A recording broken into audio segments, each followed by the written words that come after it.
It's now 5:30 p.m., Monday, March 9th, 2020, and I'm calling this meeting of the Paris City Council to order. The invocation will be by Reverend Beverly Johnson and followed by the Pledge of Allegiance led by Councilmember Portugal. Everyone stand and please come up, Reverend.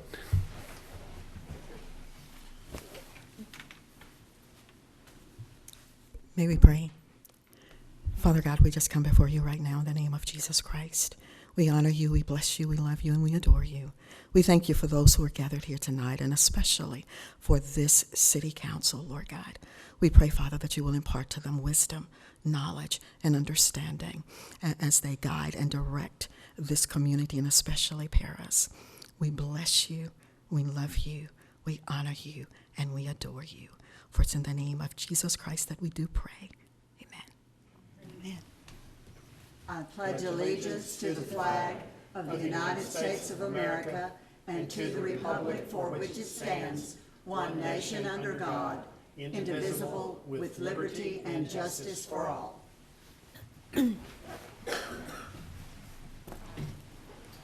Next is the Citizens Forum. Persons desiring to address the council must limit their presentation to no more than 2 minutes. Unless an item is posted on the agenda, the Texas Open Meetings Act prohibits the council from responding to any comments other than to refer the matter to a future agenda, to an existing policy, or to a staff person with specific factual information. Claims against the city, council members, or employees, as well as individual personal appeals, are not appropriate for Citizens Forum. The Citizens Forum is now open. Anyone wishing to address the council, please step up, give us your name and address. You'll have 2 minutes. Hello, my name is Leslie Goodman. I live at 504 Cedar Street, Paris, Texas. I'm a non-smoker who has never smoked, and I'm here today to ask the council to place on its next agenda the issue of waivers given to the 2014 no smoking ordinance for smoking in the workplace. In November 2016, while working at a local company, I complained to my foreman about my coworkers chain smoking. I asked to be placed with someone who did not smoke as much. We worked inches apart at times for 10 hours a day. My foreman moved me the next day to a labor position, and a few days later I was placed with someone who did not smoke as much. I mentioned the no smoking ordinance to the foreman, and he said they were exempt from the ordinance. In January 2017, an amendment to the 2014 no smoking ordinance was in fact given to this company. So for almost 3 years, they were not abiding by the original ordinance. I only found this out late 2019. In conclusion, I have spoken to the police chief, fire marshal, code enforcement, city attorney, and others about this issue to no avail. Now I ask council to revisit this issue of smoking in the workplace and place this item on the next agenda and bring it up for discussion and action. Thank you. Thank you. Is that something we can put on the next agenda? We'll look at it and see what we can do. Okay. I need to find out what's been done or hadn't been All done. right, appreciate it. Anyone else wishing to address the council, please step up. My name is Linda Vandiver. I live at 540 Northeast 21st Street in Paris. I was a member of that task force that helped create this non-smoking ordinance, and made the recommendation. As he said, it was adopted in 2014 and apparently amended in 2017, changing the definition of what an enclosed space was. That negates the intent of the ordinance to protect those workers.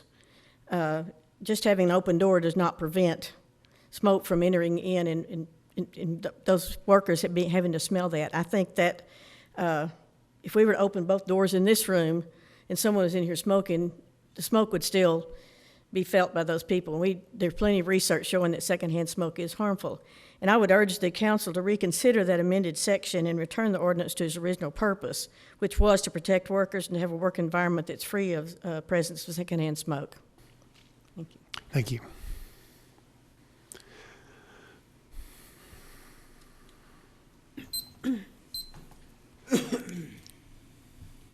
Hi, I'm Carol Huffnagel, 720 Bunker Street. And as some of you know, I've been coming to meetings off and on for probably 15 years. But the legal notices on the shacks and things in our town has me disturbed. It says that they've got 10 days to repair or to do something about the violation when they've been notified. And I guess I'm not talking just to this council. It's gone on for years. I feel like we've got to start enforcing what is put out there. I don't think there's follow-up. I don't think there's follow-through on enforcement. And I don't know how you can do it, but I got lost here a while back in Paris because of a detour. And I knew there's some bad things in Paris. But that was just unbelievable. Can we not burn these places down? Or I know there's ordinances on that, but I did approach one. I followed through probably 10 years ago on two of the places that was in one of these legal notices. I approached the owner of one of them here a while back, and I said, "Why are you doing this? Tear your place down, do something with it, but are we enforcing? Are these people being fined?" I mean, I'd like to see something in the paper about these enforcements. And the building across from the community theater, Mr. David, whatever his name was, I forget how many years ago that came up. That safety fence is still around that building, and the towers and the communication, whatever it was, I was under the impression that those were to come off of that building. I looked the other day, and there's still a tower for something up there. Is this man paying fines? Has the city enforced anything about that? That's probably been, 5-6 years ago when all that came up. But I think we've got to follow through on these things. And I wish there was some way that we really could beautify our city. Thank you. Thank you. Anyone else wish to address the council? Seeing none, I will close the citizens forum. Consent agenda is next. Are there not much on the consent agenda this time? Anything anybody wants to pull for additional discussion? I'll entertain a motion here. I'll make the motion to approve the consent agenda. Second. All in favor? Good. First item on the regular agenda, number 7, discuss and act on a resolution forgiving certain civil penalties assessed against the property located at 2596 West Houston. Ms. Huffnagel, this is actually, you talked about it, but this is another problem where you assess the penalties and then the penalties rapidly become more than the value of the property, and so we have to deal with them, but it's a real problem. So anyway, I'll start off with this one. Gene or Stephanie? We are in the process of coming up with a list of all such properties. We're bringing 2 to you tonight simply because there are buyers for those properties so that we don't have to make them wait. This particular one, 2596 West Houston, the current owner's asking that we forgive those penalties. The current owner is not the owner of the property when they were assessed originally, but there is a buyer waiting to buy that lot, which no longer has the structure on it and does have plans to build sometime in the future. So we think we ought to go ahead and do this one now since there's a buyer waiting. And there's $200,000 of penalties, right? Yeah. Okay. All right, open this up for discussion. How much is the property worth? I talked to the realtor who's been trying to sell it and who found this buyer, and I think it's going for like $1,200. Oh, I see. So it's got a lien on it or penalties on it of $200,000. Plus interest. Yeah. This is exactly what we've always been talking about, trying to get this cleared up before it gets to the fines and penalties exceed the value of the property. And that's what we're working on right now, as Mr. Anderson told you. And I sent y'all out an email last week. That list is very long. We need to check it against things where they may have been cleared because of a sheriff's tax sale. So we're going to get that list together, and we're working towards getting these cleared up. Like 3 years ago is when we started complaining about this issue. 3 years ago. So it's nice to see something finally being done. Okay, any other comments or discussion? I'm in support of getting it back on the tax rolls and forgive the $200,000. Me too. All right, Bore with it. okay, okay. Anybody want to make a motion on this? I move to act on the resolution for giving civil penalties against the property on 2596 West Houston. I'll second that. All in favor? Okay. And second act here, number 8, discuss and act on a resolution for giving certain civil penalties assessed against the property located at 1421 and 1431 Northeast 7th Street. And according to my packet here, it has $173,000 accrued plus 10% compounding interest. And the property's valued at $34,000. So go ahead with this one. Well, I don't know that there's anything to say. Again, this is another inheritance situation where the current owner was not the owner at the time that the penalties were assessed, and he's trying to sell it and has asked that we waive that. There's a demolition lien on this property that he's going to pay. Okay. Any more discussion on this? All right, I'll make a motion that we forgive the civil penalties on the property at 1421 and 1431 Northeast 7th Street. Second. All in favor? Thank you, it passes. Item number 9, discuss and act on a contract with American Ramp Company for construction of an asphalt pump track located at the sports complex in an amount not to exceed $451,691.86. You want to give us this, Gene? Carla, I'm sorry, there you are. The city was awarded a Texas Parks and Wildlife grant for the construction of a bicycle pump track at the sports complex, and that's a 50-50 cost share with the grants, 50% reimbursable. The local match is provided from the City of Paris, the VCC, and Chamber, and then a number of private donations so that we can get this at, pardon me, as a competition level track. Bella Solutions, who is also American Ramp Company, provided a lot of upfront consulting on a preliminary design and the cost estimating for the grant. And they are actually a member of the Sourcewell Purchasing Co-op, which allows us to direct contract with them using their low bid prices through the co-op. And they've submitted their bid in the amount of $451,691.86. And so we recommend approval of this, and they are prepared to start construction in May. Okay, how much is the city, I see how much is the city going to be kicking in for this? $100,000 from our park fund that passed in 2017, I believe. And what's this, the city will make up the difference if it's a shortfall in in-kind funds of up to $64,000, so that's potentially that much more? There's a number of donated materials. So we've got select fill and the asphalt, and a number of those things were donated up to a certain amount. That's not written into the contract for Vela Solutions or American Ramp Company to actually purchase that, so we'll see that those materials are either donated as appropriate or we'll purchase them. It is reimbursable at 50%, and so the 64 is what we anticipate would be the maximum that the city would have to chip in to get this done, but we do have those donations.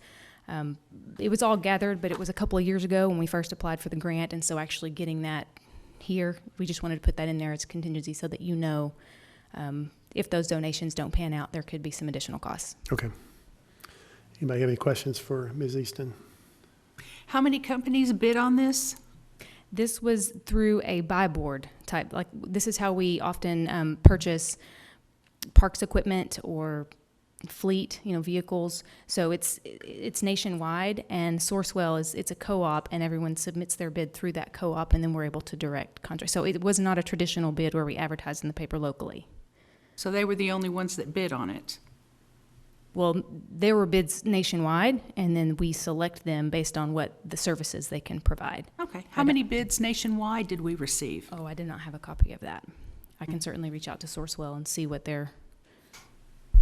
Linda, the most common example of that is like if we wanted to buy 6 police cars, we usually look at buy board, which bids police car package things out, and whatever their price is, has been kind of pre-bid, in effect, and that's essentially how this works. I was just curious because she said they gave a bid, and I didn't know who else got an opportunity to bid on it. Yeah. I'm sorry, maybe proposal is the more appropriate term, but they fill in the unit prices with what they submit through the nationwide bid for those services. Well, I realize that they're the best company, and I realize we want the best pump track.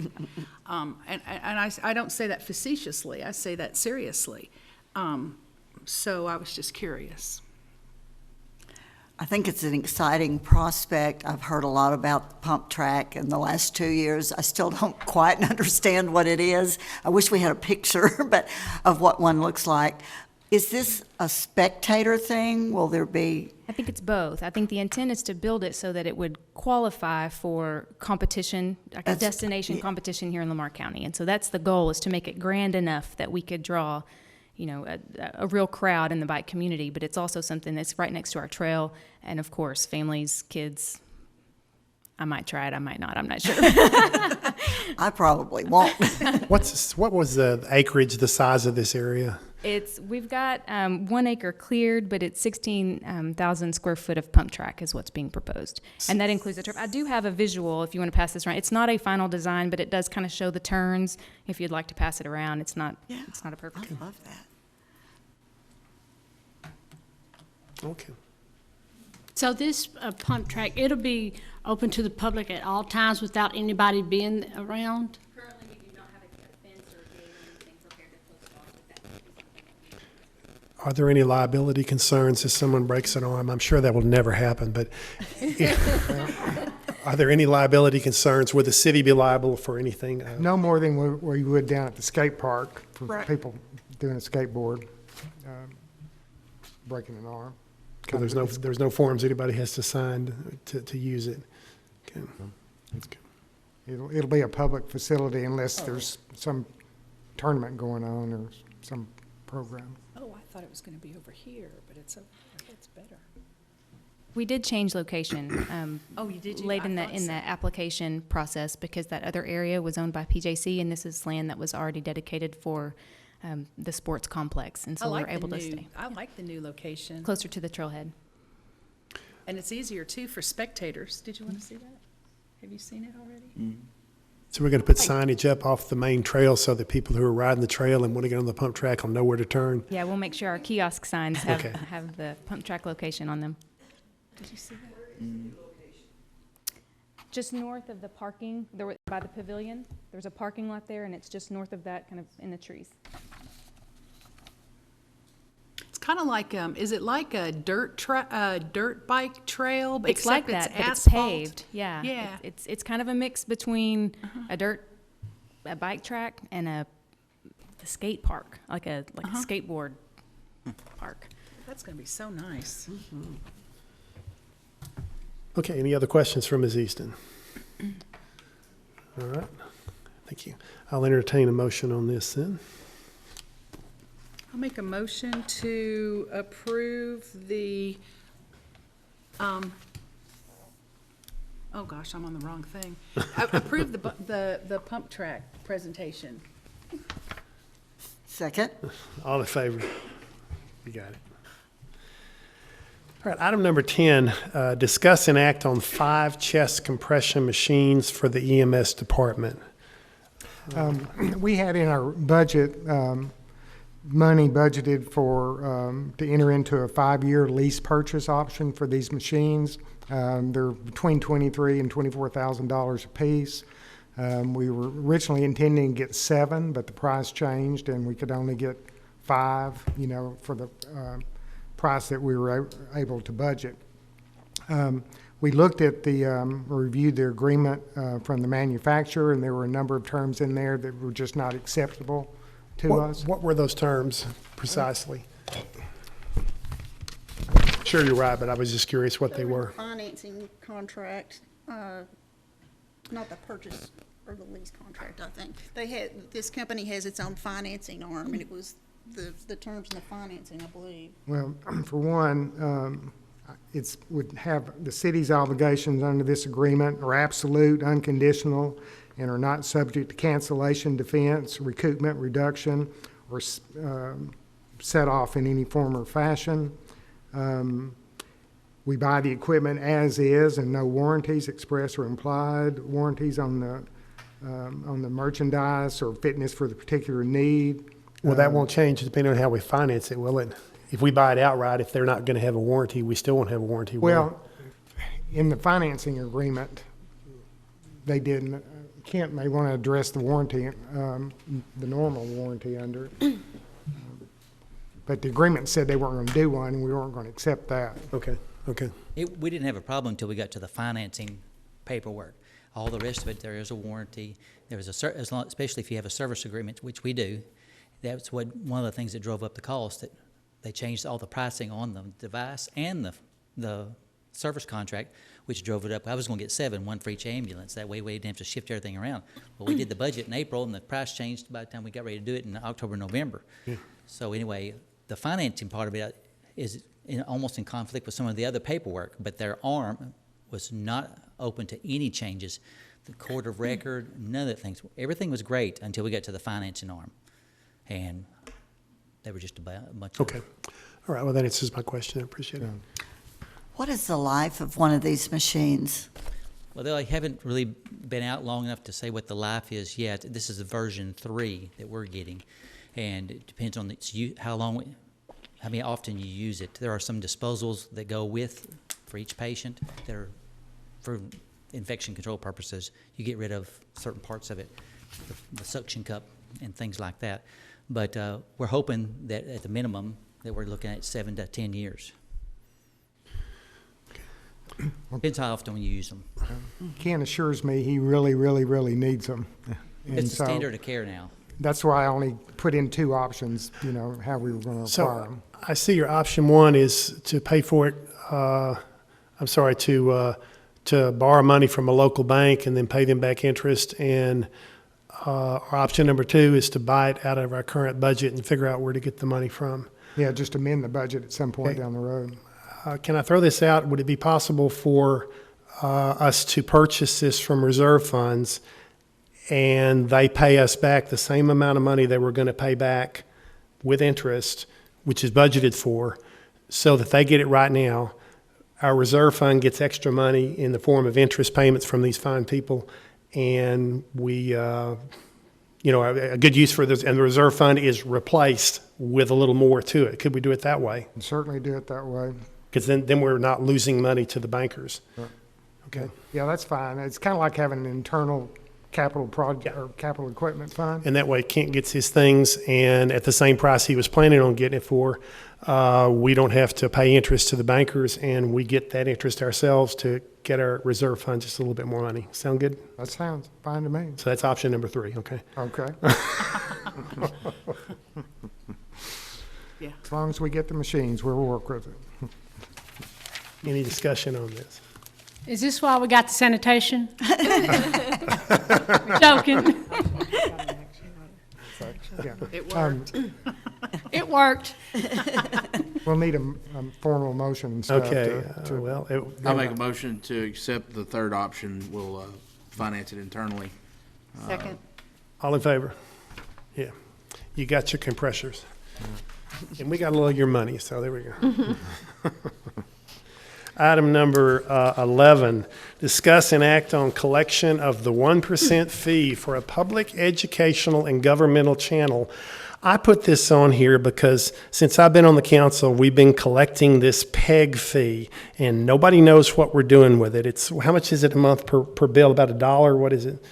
Well, it's 1% of their gross receipts each quarter. So it's a little less than $1 for the typical cable subscriber. Depends on what they're subscribing Depends for. on what they're But let's just subscribing round it up to $1. So we've been collecting this $1 a month per subscriber for how many years? 8 or 9, something like that. We now have just shy of $600,000 we have collected from the citizens of Paris just because we can. We can't spend this money on anything except, as I understand it, capital improvements, long-term investments. We looked at this once before, and it was going to require hiring a full-time employee to create this public access channel that no one would watch. and we nixed it back then, but yet we continue to collect the money. So the first question I think we have to ask is, can we find a viable use for this money? If so, then maybe keep collecting it and do it. If we can't find a viable use for this money, I think we need to stop this tax. It's not much money, but why do we tax people when we're not doing it? We're just collecting their money. You're correct. We brought proposals a couple of times to the council and over technology issues and some other things. Council thought it might not be utilized, so we haven't done anything with it. It can only be spent on capital items, equipment, and that type of stuff. It couldn't be, you'd have to have somebody to run it, either an employee or a contract worker, either one. And all we really need is direction from the council. Do you want us to stop collecting it? What would you propose we do with the $600,000 we have taken from people in Paris? What I would suggest is you allow me to contact Suddenlink and see what arrangements we can work out, so that perhaps we can offset the 5% normal franchise tax, and instead of them paying that to us, kind of swapping that for the 1% money till we get it back down, till we use it all up, and then just start collecting the 5% again. I don't know that it's something that we can just write a check, and give it back to Suddenlink. I think in order for the public to benefit by our not collecting it and the money they've already paid in, if we can offset it against, the other, legally, I'm not sure exactly what we can do. I'm going to have to figure that out, talking to Suddenlink and working with Stephanie. Can we buy asphalt with it? Can we buy chest compressors with it? Yeah, it'd be nice. Only if they can broadcast. So we really have two questions here. First question is, do we want to keep collecting this tax that we don't even know what to do with when we get the money? My feeling is we don't. It's not going to be much, but it's something. Everybody's cable bill will go down just a little bit. And the second question we'll have to deal with is how we're going to deal with the $600,000 that we have already collected that is earmarked very specifically. So Gene's idea sounds reasonable. Why don't we look into that, see the legality of that and what we could do to offset that and get it back to the 5%. In the meantime, we need to decide whether we want to keep taxing people for something like this. I'm not in favor of taxing people for Yeah, something that. for something. We don't know what it is. This is classic governmental stuff. It just happens, and it has no purpose, and yet people are still paying the taxes. So I'm feeling is to immediately cease collecting this PEG tax. I would agree.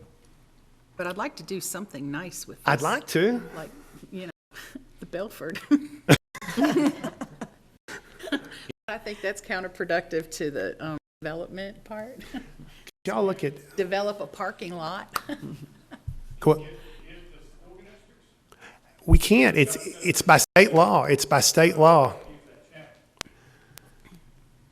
2005, the state legislature took away the right of cities to negotiate cable companies. And we've lost control and pricing. That's why your cable bill goes up several times a year usually. My feeling is let's do away with the tax. As far as what we're going to do with the $600,000, I'll leave that to Gene to come back with ideas for what is legal that might possibly benefit Paris, if we can. If we can't, then let us know what we can. Okay. I'll make a motion that we stop collecting this PEG tax. Second. All in favor? All right. Item number 12. This was also, I'll read this. I'm sorry, I skipped.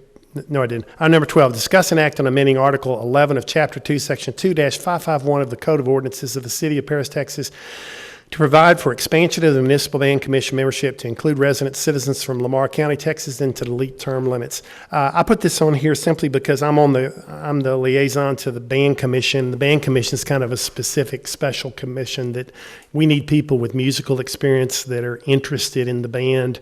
And we've lost a couple of people because they term limited out, and it was unfortunate we couldn't replace them. And another one's going to term limit out this time. That will be difficult to replace. And it doesn't seem term limits serve much of a role in the band commission. I mean, there's just who cares? As long as people are there. I They're mean, not we standing in line. they don't stay there forever. We still have to put them on every 2 years. And if we choose to put someone else on, we can. The second thing was it was restricted to inside the city limits. If there's somebody who lives outside the loop who's very interested in the band and plays a heck of a trombone, I see no reason to deny them membership on the board. As I said, we have trouble filling this board frequently, and they have trouble getting a quorum for meetings. So this might make it a little easier, but I see no harm to doing this. So this is why I put this on here. I see no problem at all. We appreciate volunteers for our boards and commissions, and this is a treasure of the city of Paris, and I think it's great to not term limit them, and I think it'd be great to have somebody represent the county. Okay. Any other comments? Well, I'll make this motion. I'll make a motion that we amend Article 11 of Chapter 2, Section 2-551 of the Municipal Band Commission to include resident citizens from Lamar County, Texas, and to delete the term limit requirement. Second. All in favor? Okay. Item number 13, discuss and act on one appointment to the Building and Standards Commission. We had Matthew Allen, who resigned from the Building and Standards Commission. We advertised, and we have received one application, and that's from Joshua Jones, and I would ask that you all appoint him to serve that unexpired term. Okay. Any discussion? Is he here? No. I make a motion that we appoint Joshua Jones to our Building and Standards Commission. Second. All in favor? Okay. Item number 14, discuss and act on a stop sign request at Stone Avenue and Lewis Lane. Good evening. This item was brought before the Traffic Commission at their February 4th meeting.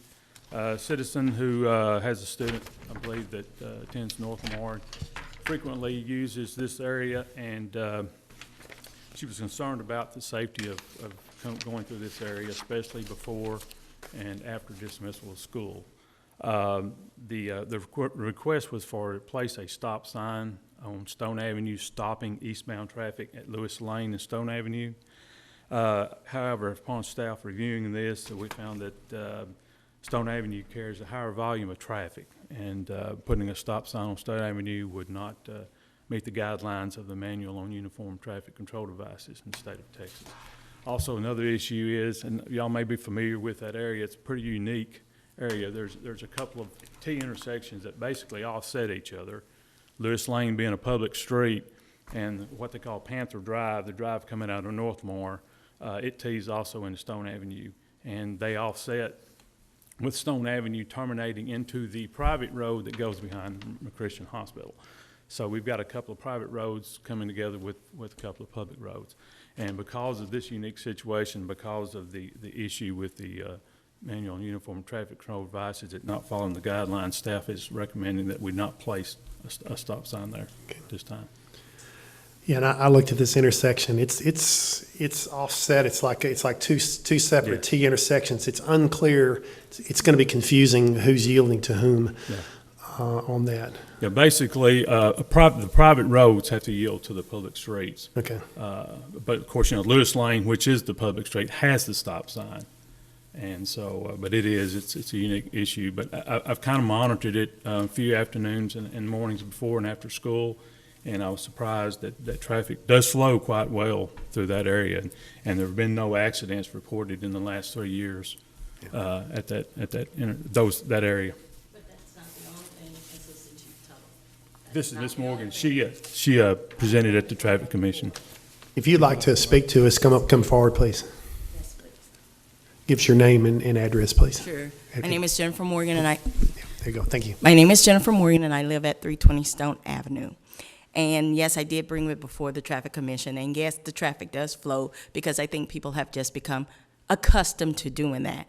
But because it has been allowed for the private roads to kind of manage the city road that's paid by taxpayers' dollars, I don't think that is the right thing to do.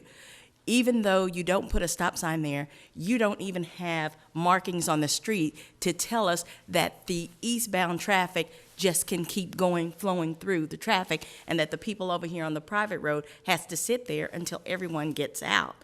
You have parents and students cursing each other out, and I have been a part of that where they've cussed me out because I've stopped at the sign and I've obeyed the stop sign.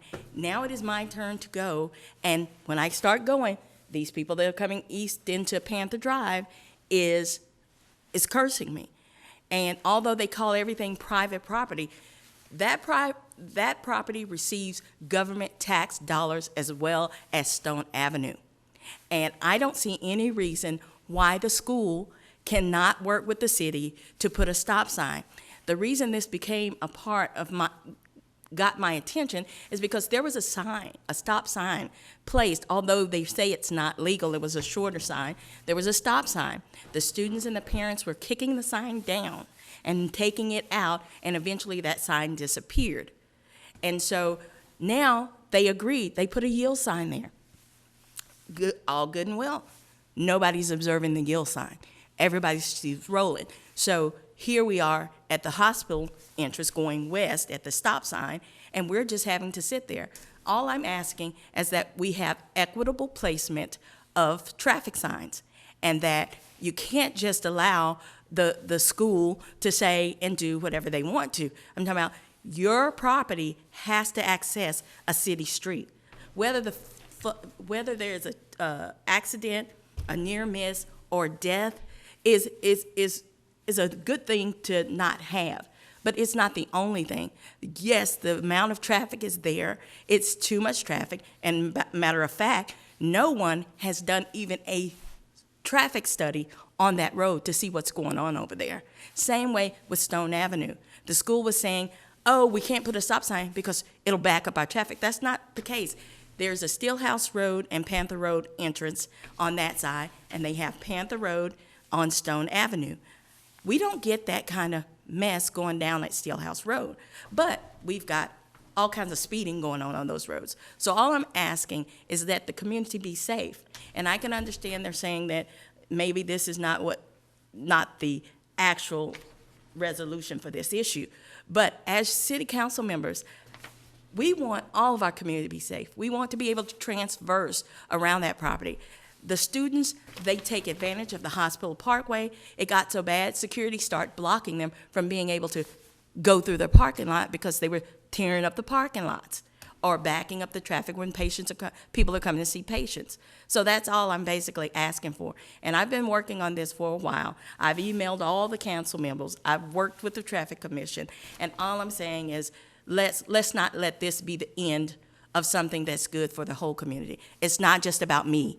But I have a 4-year-old daughter, and I don't want to be that parent that gets into it with someone and road rage happens there. Because maybe you didn't have an accident, but that doesn't mean tomorrow someone may not get peed off at each other, pull their guns because we're open carry too, right?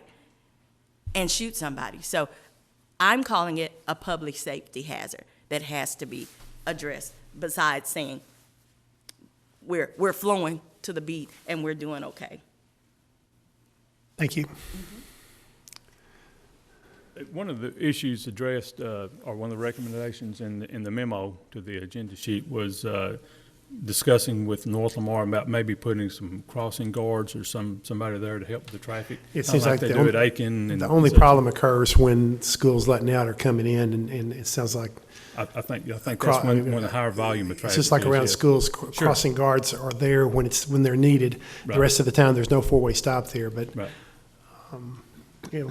Any questions or any council, any discussion on this? Have you approached the school yet and talked to them about a crossing guard? We have been in discussion with the school about the other traffic signs and things, like Ms. Morgan has said. We've been discussing this for several months. Well, obviously, back and they're forth. reluctant to put up a sign, but what about the traffic, the crossing guards? We have mentioned that to them. Of course, they have no money in their current budget for that, but that's something we continue to be in discussion with them about. Okay, thank you. You know, usually it's not a problem till it's a problem, and you don't want to get to that point. When it comes to safety with children and pedestrians and drivers, we do need to do something. I'm not opposed to a stop sign at all, but like I say, somebody's going to get mad eventually one day. And I just hope it's not my family or your family or somebody we know, because it can be a safety issue as far as people getting mad, cursing people out, and that type of thing. She said that she was a part of that argument like that. So to me, it's a safety as far as, the traffic flow. I feel like something needs to be done. I agree. Our kids ought to be safe going to school. Like I said, we can continue the discussion with the North Lamar officials on maybe getting them to put some traffic control or something there. They have officers on their campus, and I can visit with the chief and ask if he can rearrange some of his people. That sounds like monitor that a intersection. great But I'll visit with idea. them and see if we can Because get they're already something being going on. paid anyway. It's either that or we're going to put a sign up. Well, Chief Tuttle, if you recall, when Chief Bose was there, he said, we don't have the officers to do that. They don't have the resources. So I'm going to tell you, in my thought, it's probably not an option, and we'll continue talking in circles to try to get something done. I agree with you. Well, I had made up my mind that, your argument for not putting up a sign was compelling, and I like to look to staff as the experts and follow them, but the citizen who placed this and has discussed it with us, it gives a very compelling argument for doing something. So I would like to see you do a little bit more with looking at the school district and seeing what can be worked out, I please. think that's the one issue that is concerning, is that that's North Lamar's property and it's their road, and we have no control over, what they put up. We can only ask and suggest, and we actually did place the yield sign, or the city did, when we started talking about this, because as she said, there was nothing there on Panther Drive. No traffic control whatsoever. So the city put the yield sign up. That And yield then- is confusing, though. I mean, it's southbound, right? Yes. So there's a southbound yield sign, and then there's people at two other forks that have stops. Yes. What does that mean?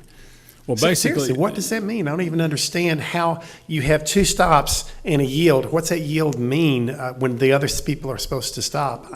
basically, the traffic on Stone Avenue has the right of way. Okay. And the private roads have to yield to the public street. So, it's basically, they have to stop for the public streets. Well, if we can't put anything on North Lamar's property and they are reluctant to help come to a solution on this, perhaps we can stop the traffic on our street, on the city street. Just stop our traffic and make it a stop, and let the private traffic go, and then our traffic can go. If there's not very many people on the private roads. One issue with that is going to be with Stone Avenue being the main corridor and entrance into the hospital and the schools from North Main Street, you may start backing some traffic up and creating some other problems back to the west, because you do have that other exit and entrance to the schools. Maybe that would make North Lamar a little more solution-oriented. I mean, this is ridiculous. But there's that speed bump. It's probably the worst speed bump in town, just past that intersection, right? Behind the hospital? Behind the hospital, yeah. It's basically right as you enter the street. There's one right before you get to the first turn into the emergency room. That speed bump, yeah. I mean, it seems like that slows it down almost as But much again, as the stop that's on a sign. private road, so. Okay. What do you want to do here, council? I think we should give it a time limit to, for our office, for Officer Tuttle, Chief Tuttle, Assistant Chief Tuttle, to work with North Lamar, and then, give them 30 days. And if not, we should do something that we can do. Yeah. And stop the traffic, and put signs up, or you know, I mean, this has got to be worked out. I mean, I know that if they had an issue, they would come to us and ask us to, you know, help them. Well, here we are going to ask for their help. Right. And just to throw your hands up and say, oh, no, we're not going to put any resources there. Well, they've got their school children that they have a responsibility of providing safe access to their school and out. They can't just say no. Well, they're out this week, but certainly next week when they come back to school. we'll Hopefully, maybe on the 23rd, we could get something back from them. I think so. Okay, that would be great. That way we're not, you know, talking for, So do we want to Months table, and do we want to months. table this and have it brought back to us again? And if there's been a resolution from North Lamar, fine. If not, then maybe we go ahead and put the stop sign in. something. I mean, We'll we've give got to North do Lamar a chance to try to come up with the, With some sort of solution. Okay. And perhaps Miss Moore, is that your name? Morgan, yes. Involve her also, so she can let them, they may not even know the confrontations that she's had and others. Chief Bose knows, because when when the confrontation happened, I didn't confront them, they confronted me, but I did find him on the campus and spoke to him. And I've also told everyone that I'm available for any kind of talk with the superintendent of the school, whomever, just let me know. So Chief Bose does have my phone number. Is the superintendent involved in this conversation, or is it just or Officer Bose, or? Mine has been with Chief Bose. I Yeah, don't know Chief about yours. Bose has been the one that would take information, like when he came to the convention, he said he'd take it back, and at that time I offered him, if you need me to come over to the administration building, I will come over there. I haven't heard anything back, but I know that he done some training and stuff, so he may have just forgotten. If we put stop signs on all four of those, there's two right now, and there's a yield sign, and then there's clear through with no sign at all. Can we replace the yield sign? Can we put stop signs on all four of them, slowly the traffic down at that intersection, or is that not going to work? Well, with those two private roads, we have no control over placing stop signs there. But, you know, I think when we revisit with North Lamar, I think we can hopefully encourage them to replace that yield sign with a stop sign. So if And, that yield sign's replaced with a stop sign, that'll be part of the solution, but it's not going to fix everything? Because the eastbound traffic coming in, eastbound traffic on Stone Avenue is tailgating. It appears that they have right of way to just keep going. So the people sitting at the stop sign facing west at the private property of the hospital has to wait until those cars go Do into. you think an ideal solution would be to have stops on all four of those roads? Would that be an ideal solution for you? That would be what I originally asked for, but they being the school, wanted to do The yield. side. So that's why I asked for the southwest corner of Lewis and Stone. Yeah, I think Yeah. that's the issue with putting a four-way stop That's sign, a problem. because the roads are so offset. I think between the east and west stop signs on Stone Avenue, there's like 160 feet. So you get some confusion as to Yeah. who goes when, so that's the problem with that. But you also have to consider. Ms. Morgan, will you come to the mic, Oh, please? yes, ma'am, sorry. That may be an issue, but we have to consider that we all had to learn how to drive. We all have to learn how to read road signs and adhere to them. So there may be a little confusion, but I don't think it's going to be confusion enough where each of these drivers don't know you stop. And if you see someone else over there that stopped before you, they have a right to come out, as well as on the other side. But the way it is right now, Lewis Avenue, it's crazy for them to get out. And when they're getting out, if you consider how Lewis Avenue is, they're just kind of going diagonal over into Panther Drive. Well, that's not necessarily how it's supposed to be, because when you come out into the right of way, you still have to yield right away to whomever is coming. So I'm talking about, you may not have had accidents, but it's crazy. However it was planned, we don't have any control of that, but I'm open to any solution that will work for everybody. And I'm available to talk to whomever to try to come up with a task team. I don't care what it is. I just want everyone to be safe, and more importantly, me and my 4-year-old can travel without being confronted by people. Thank you, Ms. Morgan. Compelling. It is. I mean, I'd like to see a solution to this. I hate to overrule the Traffic Commission because that's what they do. But I'd also like to see some sort of a resolution for this that would make you happy. I don't have any good, but I'm not sure the stop sign where that yield, is that still going to, just putting the stop sign there where that yield sign's still there though, is that, you're still going to have problems, aren't you? That Chief Bose was going to go back and talk to the superintendent to see if they could change that or be willing to change that to a stop sign. Because it won't work if we have a yield over here and we've got all these stop signs. Yeah, that's what I was wondering.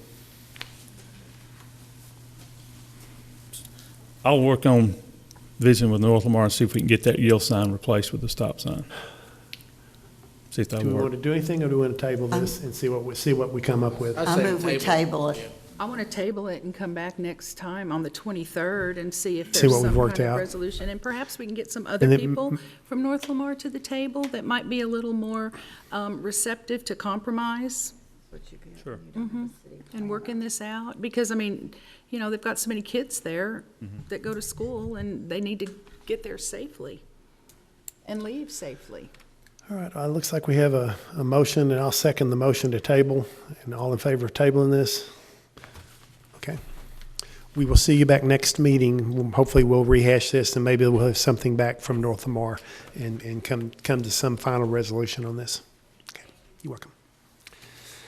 Item 15, convene into executive session pursuant to A, Section 551.072 of the Texas Government Code to deliberate the purchase, exchange, lease, or value of real property. B, Section 551.074 of the Texas Government Code to deliberate the appointment, employment, evaluation, reassignment, duties, discipline, or dismissal of a public official, officer, or employee as follows. Review proposed city manager's contract. It is now 6:20, and we're going into executive session.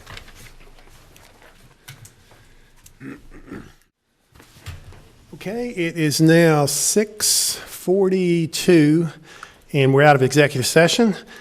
Section A, we discussed some real property with our legal advisor and the city attorney. No action was taken. Section B, we have, I'll make a motion that we accept the city manager contract for Grayson Path as presented to us in executive session. Second. All in favor? Unanimous. And the next is future events. Did you have something? Yes, I'd like for the next agenda to have discussion on the evaluation of the municipal judge and the city attorney, please. Because it's been a year, it's time to do it. Okay, are you wanting just to discuss the process again, or go ahead and put the? We can do one. I'd like to get these done before the new city manager gets Okay, here. I'll just put them on the whole. And before the new council is Okay. seated, because that would be, we need to get it done before the new council Okay, is so put seated. them on for next time. Or at least one of them. You want both? I think we could do both. Okay. Okay. All right.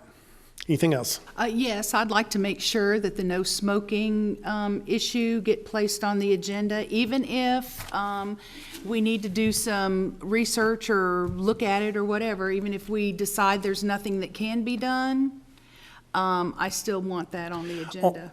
And on a factual basis, would you mind sending us emails about what amendments were made so that we can analyze what amendments were made to the smoking ordinance and how it was the original ordinance and the amendments? If y'all could email that to all of us so we'd have that information. Mr. Anderson, that is on January the 9th, 2017 in our minutes. Okay. That's the amendment. Yes, sir. And there's some background on how that all got started also would be really helpful. I wasn't able to see any of that in there, so I'd like to see how that even got started. Agreed. Anything else? Motion to adjourn. So moved.